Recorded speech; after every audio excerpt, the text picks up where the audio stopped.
ఈరోజు శాసనమండలిలో సంక్షేమ శాఖ మంత్రిగా, బీసీ సంక్షేమ శాఖ మంత్రిగా ఉన్నటువంటి సవిత గారు చాలా తీవ్రమైనటువంటి పదాలని ఉపయోగిస్తూ ఒక ప్రశ్నకి మా సభ్యులు అడిగినటువంటి ఒక ప్రశ్న, ఈ రాష్ట్రంలో సంక్షేమం ఎవరెవరికి గతానికి ఇప్పటికీ ఏ రకంగా జరుగుతుంది, ఏమి ఇస్తున్నారు అనేటువంటిది అడిగినటువంటి ప్రశ్నకి ఆవిడ సమాధానం చెప్తూ దుర్మార్గమైనటువంటి విధంగా ఈ రాష్ట్రంలో జగన్మోహన్ రెడ్డి గారు డీబీడీ కింద బటన్ నొక్కితే డబ్బులు వెళ్ళినటువంటి వాళ్ళందరూ కూడా, మహిళలందరూ కూడా గంజాయి మత్తుకు అలవాటు పడిపోయేదనేటువంటి దుర్మార్గమైనటువంటి పదాలు ఒక మహిళా సోదరి మందిగా ఆవిడ మాట్లాడటం అనేటువంటిది తీవ్రంగా మేము ఖండిస్తున్నాం. ఈ రాష్ట్రంలో ఉన్నటువంటి కోట్లాది మందికి క్షమాపణ చెప్పాల్సినటువంటి అవసరం ఉంది. అది ఏ రకంగా మాట్లాడారంటే, జగన్మోహన్ రెడ్డి గారు ఆ రోజు ఈ రాష్ట్రంలో ఉన్నటువంటి 5 సంవత్సరాల్లోని ఈ రాష్ట్రంలో ఉన్న మహిళలకి సంక్షేమం కింద 2,30,000 కోట్ల రూపాయలు ఏ విధమైనటువంటి అవినీతి లేకుండా బటన్ నొక్కితే బటన్ ద్వారా ఈ రాష్ట్రంలో ఉన్నటువంటి మహిళల యొక్క ఖాతాల్లోకి ఆ డబ్బులు వెళ్ళటం జరిగింది. అటువంటి విధానానికి అలవాటు చేసాడు జగన్మోహన్ రెడ్డి దుర్మార్గంగానే.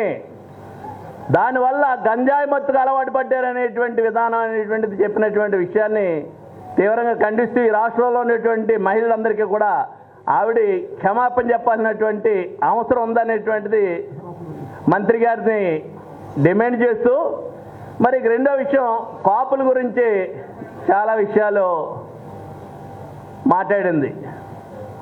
ఎందుకంటే కాపులు కాపులు కాపులు అని చెప్పేసి పదే పదే రికార్డులో కూడా ఉంది, మాట్లాడారు, తప్పులేదు.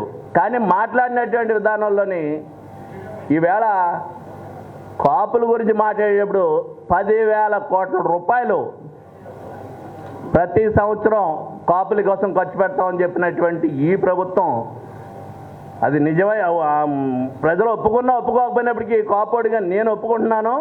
అధిక శాతం కాపులు ఈరోజు ఆ పార్టీ కోటేశారు కాబట్టే, కూటమి పార్టీ కోటేశారు కాబట్టి అధికారంలోకి రావటం అనేటువంటిది జరిగింది.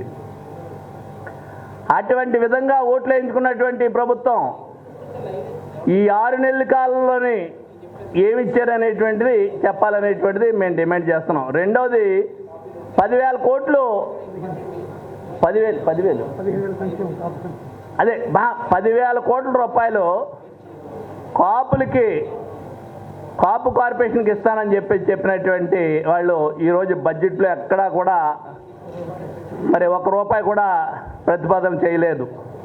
గత ప్రభుత్వంలో జగన్మోహన్ రెడ్డి గారి టైంలో ఈ రాష్ట్రంలో ఉన్నటువంటి అర్హత ఉన్నటువంటి ప్రతి కాపులకి కూడా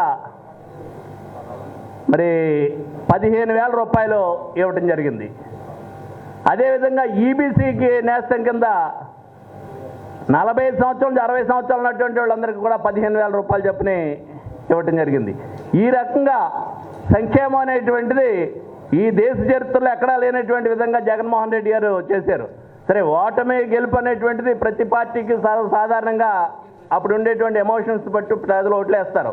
కానీ దుర్మార్గంగా ఈరోజు జగన్మోహన్ రెడ్డి గారు చేసినటువంటి సంక్షేమం అంతా కూడా గంజాయి మత్తుకు అలవాటు పడ్డారని చెప్పేసి మాట్లాడినటువంటి విషయాన్ని మాత్రం తీవ్రంగా ఖండిస్తూ ఈ రాష్ట్రంలో ఉన్నటువంటి మహిళలందరికీ ఆ మంత్రి గారు క్షమాపణ చెప్పాలనేటువంటిది మా డిమాండ్ చేస్తున్నాం అనేటువంటిది సందర్భంగా మనం చేస్తున్నాం.